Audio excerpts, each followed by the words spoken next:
आला हजरत लिखते हैं कि जब मदीना जाओ ना, अल्लाह आप सबको नसीब फरमाए, आप फरमाते मदीने जाओ तो आंखें भी पूरी ना खोलो। ये उस शहर का अदब है। और फिर अहले मोहब्बत ने उस शहर का अदब किस तरह किया। हजरत इमाम अहमद बिन हम्बल रदी अल्लाह ताला अन्हु जब मदीने जाते तो मदीने की खाक उठा के उनके जर्रों को चूम लिया करते थे। आप फरमाते थे कि मुझे इन जर्रों से रसूलुल्लाह के कदमों की खुशबू आती है। इमाम मालिक ने जिंदगी में सिर्फ एक हज किया है, फर्जी हज अदा हुआ, फिर हज के लिए नहीं गई। 450 किलोमीटर का फासला है, कोई मुश्किल नहीं, लेकिन एक ही हज किया है, फर्ज अदा हो गया। फिर सारी जिंदगी हज के लिए क्यों नहीं गए? आरजू रखते थे कि मुझे मौत आए तो शहर रसूल में आए। हजरत उमर फारूक की भी यही आरजू थी, या अल्लाह मुझे शहादत की मौत दे और हुजूर के शहर में मौत दे। इमाम मालिक दुआ करते हैं कि या अल्लाह मुझे मौत आए तो मदीना में आए। आप जब कज़ाए हाजत के लिए जाते थे, आप खाना थोड़ा खाते थे, पानी थोड़ा पीते थे, लेकिन जब कज़ाए हाजत के लिए जाना होता तो आप आहिस्ता आहिस्ता कदम उठाते, और जब वहां से वापस तशरीफ लाते तो दौड़ करके मदीने की हदूद में दाखिल होते। किसी ने कहा हजरत ये दीवानगी कैसी है, जाते हो आहिस्ता और पलटते हो दौड़ के। आप फरमाते आहिस्ता कदम इसलिए उठाता हूं कि अगर मुझे मौत आनी है तो फिर मदीने में आए ना, और मैं दौड़ता इसलिए हूं कि कहीं मदीने की हदूद से बाहर मुझे मौत ना आ जाए। सारी जिंदगी हुजूर के शहर मदीना में जूता नहीं पहना, नंगे पांव रहे हैं यार। और जब मदीने की गली बाजार से गुजरते तो आप दीवार के साथ लग के गुजरते, कंधे जख्मी हो जाते।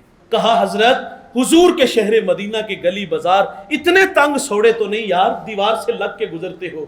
फरमाते हैं मुझे भी पता है, लेकिन एहतियात इसलिए है कि इन राहों से रसूलुल्लाह गुजरे हैं। कहीं बेखबरी में मेरा पांव वहां ना आ जाए जहां रसूलुल्लाह के कदम लगे हैं और मैं बेअदबों में न लिख दिया जाऊं। इस शहर का फिर उन्होंने अदब किया। इमाम मालिक 40 साल रहे, दरसे हदीस दी, और किताब का वर्क इतनी आहिस्तगी के साथ पलटते थे कि आवाज भी पैदा नहीं होती थी। ले सांस भी आहिस्ता के दरबार नबी है, अदब गाहेस जेरे आसमां अज अर्श नाजुक तर, नफस गुम कर दमी आयत जनेदो बायजीद जा। ये वो जा है जहाँ बायजीद और जुनैद बगदादी भी आते हैं तो सांसों को रोक के आते हैं। वहां तो लोग मौत मांगते हैं भाई, जिन्हें वो दर नसीब हो गया। हजरत पीर जमात अली शाह साहब रहमतुल्लाह अलैह, आप हज के लिए गए हुए थे। फरमाते मैंने गुंबद हजरा के सामने एक बच्चे को देखा, फटे पुराने कपड़े हैं, आंखों में आंसू थे। फरमाते मैंने उसकी कमर पे हाथ फेरा, अपने साथ ले गया, उसे अच्छा लिबास दिया, उसको खाना खिलाया। वो यतीम था, तो मैंने कहा बेटा अगर तू मेरा बेटा बन जाए, पाकिस्तान आ जाओ मेरे साथ। तो उस बच्चे ने बड़ा मासूमाना सवाल किया, कहा कि हजरत आप मुझे अपने वतन ले जा रहे हो, मुझे यह बताओ कि वहां गुंबद हजरा होगा।